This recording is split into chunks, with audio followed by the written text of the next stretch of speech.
အားလုံးပဲမင်္ဂလာပါကျွန်တော်မြတ်ဆက်ကြာဒေါက်တာစောစောပါဒီကနေ့တော့ဘာအကြောင်းအရာလေးပြောပြပေးမလဲဆိုလို့ရှိရင်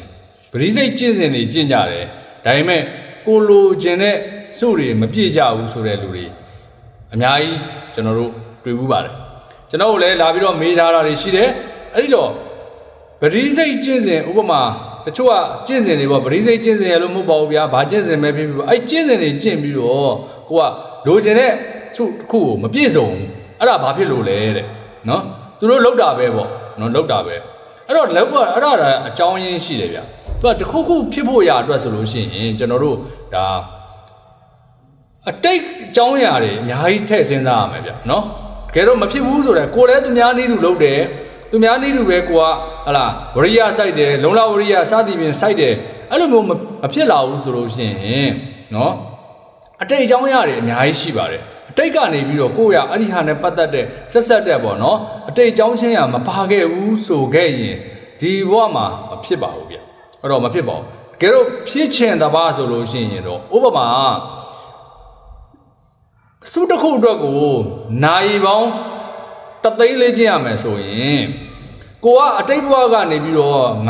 9000ကျင့်ထားပြီးသွားပြီနိုင်ဒီဘဝမှာ9000ထပ်ကျင့်လိုက်တဲ့လူကအဆင်ပြေသွားတယ်ရပါတယ်အဲ့တော့ဒီဘဝမှာတခုမှမကျင့်ငယ်ဘူးတဲ့လူကတသိန်းလုံးပြည့်အောင်ကျင့်ရမယ်အဲ့တော့တသိန်းလုံးပြည့်အောင်ကျင့်ရမယ်ဆိုတော့ तू ကတော့3လနဲ့ဖြစ်ပြီးတော့ငါက6လလောက်ရမယ်သဘောတွေဖြစ်လာတာပေါ့နော်အဲ့ဒီသဘောတရားလေးထည့်စဉ်းစားပေးရမှာဖြစ်ပါတယ်ခင်ဗျအဲ့တော့ဖြစ်တော့မဖြစ်ဘူးမဟုတ်ဘူးစိတ်ပြက်စရာတော့မလိုဘူးဒါပေမဲ့ဒီဇိုင်းမှတ်နဲ့အချိန်ကာလတစ်ခုရောက်အောင်လုပ်ရမယ်အခုကကျွန်တော်မိတ်ဆွေတွေလည်းဒီလိုပဲဘာဖြစ်လဲကျွန်တော်မိတ်ဆွေတွေမှာတချို့ဆိုလို့ရှိရင်ဘာလို့လဲတခုခုလုပ်မယ်ဆိုလို့လုပ်ကြည့်လိုက်တယ်ခဏပေါ့နော်အဲ့တော့ခဏပဲလုပ်ကြည့်လိုက်တယ်ဘယ်လောက်ခေါ်မလဲအမ3လ4လ5လ6လတစ်နှစ်တစ်နှစ်တော့လုပ်ကြည့်တယ်မဖြစ်ဘူးမရဘူးတချို့ကိစ္စတွေကစသဝပြောသလိုပဲဟိုပြီးခဲ့တဲ့ဟာမှာဟလာနိုင်တသိန်းလေးချင်းရမယ်ကိစ္စမှာနိုင်ရ9000ကအတိတ်ကလေ့ကျင့်ပြီးသားအခုဒီဘောမှာနိုင်9000လောက်ကျင့်လိုက်တာတချို့ကနိုင်ကို8000လောက်လေ့ကျင့်ခဲ့ပြီးပြီကိစ္စကအခုဒီဘောကလည်းကြာလဲကြာ2000လောက်ကျင့်လိုက်တာမှာအဲ့ဒီမှာသွားပြီးတသိန်းသွားပေါင်းတာအဲ့ဒီသဘောနဲ့ तू ကအရန်ကိုဖြစ်ထောင်းအောင်မြင်တာဒါလေးလုပ်ပြီးတော့ကိုကအဲ့ဒါမျိုးလေးလုံးကြည့်လိုက်တယ်သူများကလုံးလို့ဆိုလွယ်လွယ်ကူကူလုံးလို့ရလို့ဆိုပြီးကိုကလုံးကြည့်လိုက်တယ်ကိုလည်းကြာလဲကြာရောမရဘူးဘယ်ရမလဲကိုကဒီဘဝမှာ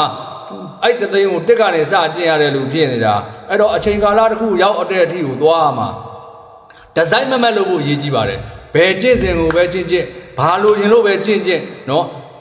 ဒီဇိုင်းမမတ်နဲ့ဂျကိုဂျခဲလေးကျ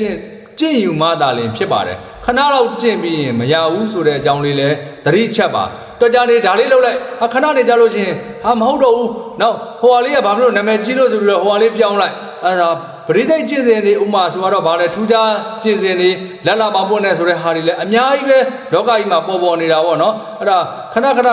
အမဟိုးတော့ဆိုလို့ရှိရင်နာမည်အရန်ကြီးတယ်ဒါကိုနှဝင်းပေါ့စသည်ဖြင့်ပေါ့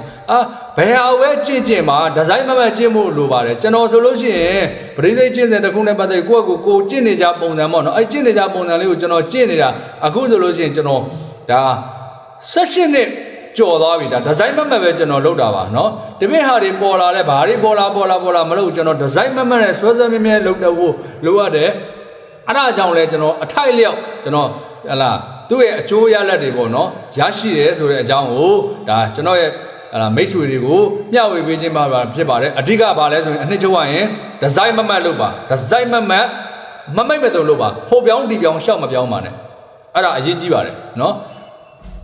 အားလုံးပဲကိုယ်စိတ်နှဖျားကျမ်းမာချမ်းသာကြပါစေဘေးပြာများလည်းကင်းလို့လိုရာဆန္ဒတွေပြည့်စုံကြပါစေလို့မေတ္တာပို့သပေးလျက်ပါခင်ဗျာ